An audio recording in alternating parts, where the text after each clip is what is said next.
कोई भी व्यक्ति आपके जीवन में संयोग से नहीं आता। हर व्यक्ति कार्मिक कॉन्ट्रैक्ट के साथ आता है। किसी का उद्देश्य आपको मदद करना होता है, किसी का धोखा देना, किसी का प्रेम करना, किसी का छोड़ जाना, और इन सब का उद्देश्य एक ही है कि आपकी आत्मा के भीतर का अधूरा हिस्सा पूरा हो सके।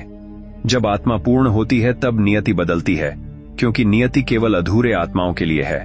पूर्ण आत्माओं के लिए कोई नियति नहीं होती, वे अपनी वास्तविक इच्छा से जीवन बनाते हैं। पर जब तक आत्मा आधी जागी है, नियति हर निर्णय को पकड़कर उसे कार्मिक डायरेक्शन में घुमा देती है। इसलिए व्यक्ति सोचता है कि जीवन उसके नियंत्रण में नहीं है, और यह सत्य भी है, क्योंकि जीवन कभी नियंत्रण का खेल था ही नहीं, वह संतुलन का खेल है।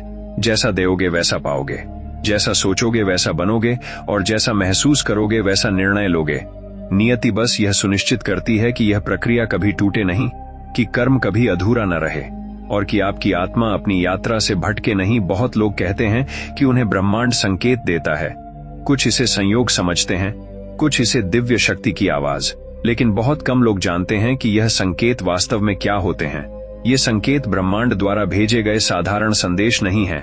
ये उस जटिल तंत्र का हिस्सा है जिसके माध्यम से नियति आपके मन को मोड़ती है, आपके विचारों को दिशा देती है और आपके निर्णयों को नियंत्रित करती है। ब्रह्मांड संकेत देता नहीं है, संकेत प्रकट करता है। संकेत वहीं दिखाई देते हैं जहां आपकी ऊर्जा देखने के लिए तैयार होती है।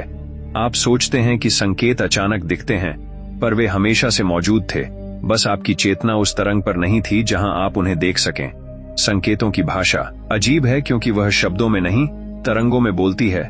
जब आपकी ऊर्जा किसी विशेष आवृत्ति पर पहुंचती है, तभी संकेत आपको दिखाई देते हैं, जैसे अचानक किसी बात का एहसास होना, कोई ऐसा वाक्य सुनाई देना जो आपके भीतर तक उतर जाए, कोई पुरानी याद अचानक उभर आना, किसी व्यक्ति का बार बार याद आना, किसी चीज का टूट जाना, या कहीं पर 1111, 222, 444 जैसे नंबर दिखना। यह सब संकेत नहीं, बल्कि आपकी ऊर्जा की प्रतिक्रिया है ब्रह्मांड की व्यवस्था पर। नियति इन संकेतों के पीछे छिपी होती है। वह जानती है कि मन संकेतों से प्रभावित होता है, क्योंकि मन हमेशा किसी दिशा की तलाश में रहता है। जब मन उलझन में होता है, तब संकेत सबसे तेज दिखाई देते हैं, क्योंकि उस समय आपकी ऊर्जा सबसे ज्यादा संवेदनशील होती है। नियति यही पल चुनती है ताकि आपको उसी राह की ओर धकेले जहां आपका कार्मिक लेसन छिपा है। कई बार आप किसी चीज से बचना चाहते हैं, लेकिन संकेत बार बार वही दिशा दिखाते हैं। जैसे किसी व्यक्ति का नाम बार बार आना, किसी जगह का सपना आना, किसी शब्द का बार बार पढ़ाई पड़ जाना। यह नियति का सतल पुश है। वह कह रही होती है कि यह दिशा तुम्हारी यात्रा से जुड़ी है। मन चाहे इसे नजरअंदाज करे, पर ऊर्जा इसे स्वीकार कर लेती है, और ऊर्जा ही अंततः मन को झुकाती है।